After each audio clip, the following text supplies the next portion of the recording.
বাংলাদেশে আরেকটি গোপন সংগঠন, নিষিদ্ধ সংগঠন, এই বাংলাদেশে আরেকটি গোপন সংগঠন, নিষিদ্ধ সংগঠন, তারা 15.5 বছর এই ছাত্রলীগের পতাকা তলে থেকে, এই ছাত্রলীগের আশ্রয় থেকে, এই ছাত্র দলের সকল অপকর্মে লিপ্ত থেকে তারা একজনও প্রকাশ্যে আসার সাহস করেনি।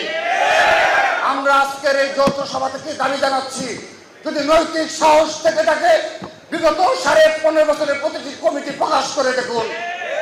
আমরা দেখতে চাই এই 15 বছরে আপনাদের ব্যানারে কারা কারা ছাত্র রাজনীতি করেছে। এই ছাত্র সমাজ জানতে চায় এই 15 বছরে আপনাদের নেতা কর্মী কারা। যখন এগুলো প্রকাশ হবে আপনারা দেখতে পাবেন অধিকাংশ ছাত্রলীগের অপকর্মে দোষররাই তাদের নেতা কর্মী।